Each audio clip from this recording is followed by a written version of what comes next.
नमस्कार साथियों, तो स्वागत है आपका हमारे online study channel point study point पर। तो दोस्तों, हमने इंडियन आर्मी अग्निवीर परीक्षा के लिए जीके की अति महत्वपूर्ण प्रश्नों की सीरीज शुरू की थी, जिसका हमने पार्ट 3 पढ़ लिया था। आज हम पार्ट 4 पढ़ेंगे, तो वीडियो को आप जरा भी स्किप ना करें, क्योंकि वीडियो आपके लिए बहुत ही हेल्पफुल होने वाला है। तो चलो वीडियो को शुरू करते हैं। तो आपका पहला सवाल है कि अपसोर की स्थिति किस दिन को होती है। अपसोर की स्थिति किस दिन को होती है, तो आपको याद रखना है वो होती है 4 जुलाई को। तो दोस्तों, आपको 25% दिए जाएंगे, जिसमें से आपने कितने प्रश्न सही किए हैं वो हमें जल्दी जल्दी कमेंट करके जरूर बताएं। इसलिए मैं प्रश्न पढ़ूँ उससे पहले आप उत्तर तैयार रखें, जिससे कि आपकी प्रिपरेशन होती रहे। अगला प्रश्न देखते हैं। अगला सवाल है कि भारत ने अपना पहला उपग्रह अंतरिक्ष में किस देश की सहायता से भेजा था। भारत ने अपना पहला उपग्रह है जो अंतरिक्ष में किस देश की सहायता से भेजा था, तो आपको याद रखना है यह भेजा था रूस की सहायता से। अगला देखते हैं। अगला सवाल है कि निम्न में से भारत का पहला मौसम उपग्रह कौन सा है। निम्न में से भारत का पहला मौसम उपग्रह कौन सा है, तो आपको याद रखना है वो है मैटसेट। ठीक है, अगला देखते हैं। अगला सवाल है कि भारत का पहला उपग्रह कौन सा है। भारत का पहला उपग्रह कौन सा है, तो आपको याद रखना है वो उपग्रह आर्यभट्ट। अगला देखते हैं। अगला सवाल है कि भारत में अंतरिक्ष कार्यक्रम की शुरुआत कब हुई। भारत में अंतरिक्ष कार्यक्रम की शुरुआत कब हुई, तो आपको याद रखना है यह हुई थी वर्ष 1969 में। अगला देखते हैं। अगला सवाल है कि पूना पैक्ट समझौता का संबंध किससे है। पूना पैक्ट समझौता का संबंध किससे है, तो आपको याद रखना है इसका संबंध है दलित वर्ग से। अगला देखते हैं। अगला सवाल है काकोरी कांड के नायक कौन थे। काकोरी कांड के नायक कौन थे, तो आपको याद रखना है वह थे राम प्रसाद बिस्मिल। अगला देखते हैं। अगला सवाल है कि टिहरी बांध परियोजना किस नदी पर अवस्थित है। टिहरी बांध परियोजना किस नदी पर अवस्थित है, तो आपको याद रखना है यह अवस्थित है भागीरथी नदी पर। अगला देखते हैं। तो आपका अगला सवाल है हीराकुंड बांध परियोजना किस नदी पर अवस्थित है। हीराकुंड बांध परियोजना किस नदी पर अवस्थित है, तो आपको याद रखना है वह अवस्थित है महानदी पर। ठीक है, अगला देखते हैं। तो अगला सवाल है श्वेत क्रांति का संबंध किस क्षेत्र से है। श्वेत क्रांति का संबंध किस क्षेत्र से है, तो आपको याद रखना है यह संबंध है दुग्ध उत्पादन से। ठीक है, दुग्ध उत्पादन से संबंधित है क्या श्वेत क्रांति का। अगला देखते हैं।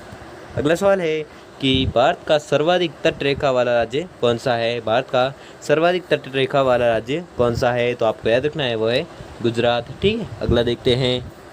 अगला सवाल है कि लाल क्रांति का संबंध किस क्षेत्र से है। लाल क्रांति का संबंध किस क्षेत्र से है, तो आपको याद रखना है यह संबंधित है टमाटर से। ठीक है, टमाटर से संबंध है क्या लाल क्रांति का। अगला देखते हैं। अगला सवाल है कि रजत क्रांति का संबंध किससे है। रजत क्रांति का संबंध किससे है, तो आपको याद रखना है अंडा उत्पादन से। ठीक है, अंडा उत्पादन से संबंधित है क्या रजत क्रांति। अगला देखते हैं। तो आपका अगला सवाल है कि नेपाल की सीमा से भारत का कौन सा राज्य संलग्न है। नेपाल की सीमा से भारत का कौन सा राज्य है जो संलग्न है, तो आपको याद रखना है बिहार, उत्तराखंड और उत्तर प्रदेश, यानी कि इसका उत्तर होगा ये सभी ये राज्य है जो नेपाल की सीमा से संलग्न है। अगला देखते हैं। तो अगला सवाल है कि निम्न में से कौन सा असम की राजधानी है। निम्नलिखित में से कौन सा है जो असम की या असम की राजधानी है, तो आपको याद रखना है तो है दिसपुर। ठीक है, दिसपुर है जो असम की राजधानी है। अगला देखते हैं। तो आपका अगला सवाल है कि निम्न में से एक कौन सा केंद्र शासित प्रदेश नहीं है। निम्न में से एक कौन सा है जो केंद्र शासित प्रदेश नहीं है, तो आपको याद रखना है वह है गोवा। ठीक है, गोवा है जो केंद्र शासित प्रदेश नहीं है। अगला देखते हैं। अगला सवाल है कि भारतीय संविधान में कितनी अनुसूचियाँ है। भारतीय संविधान में कितनी अनुसूचियाँ है, तो आपको याद रखना है यह अनुसूचियाँ है 12। ठीक है, अगला देखते हैं।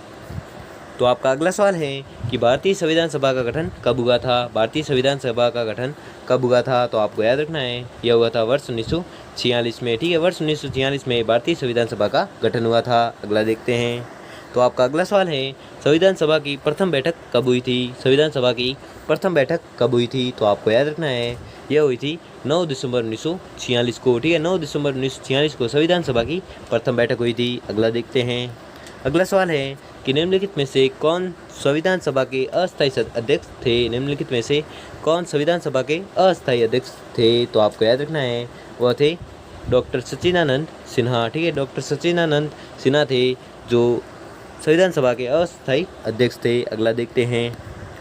तो आपका अगला सवाल है कि निम्न में से किन्हें संविधान सभा का अस्थायी अध्यक्ष चुना गया है। निम्न में से किन्हें संविधान सभा का अस्थायी अध्यक्ष चुना गया है, तो आपको याद रखना है यह चुना गया है डॉक्टर राजेंद्र प्रसाद को। ठीक है, डॉक्टर राजेंद्र प्रसाद को स्थायी अध्यक्ष चुना गया है। अगला देखते हैं। तो आपका अगला सवाल है, निम्न में से कौन प्रांतीय संविधान सभा के अध्यक्ष थे? निम्न में से कौन प्रांतीय संविधान सभा के अध्यक्ष थे? तो आपको याद रखना है वह थे सरदार वल्लभ भाई पटेल। ठीक है, सरदार वल्लभ भाई पटेल थे जो प्रांतीय संविधान सभा के अध्यक्ष थे। अगला देखते हैं। तो आपका अगला सवाल है, संविधान की किस अनुसूची में 3 सूचियों का वर्णन है? संविधान की किस अनुसूची में 3 सूचियों का वर्णन है? तो आपको याद रखना है यह है 7वीं अनुसूची में। ठीक है, 7वीं अनुसूची में 3 सूचियों का वर्णन है। अगला देखते हैं।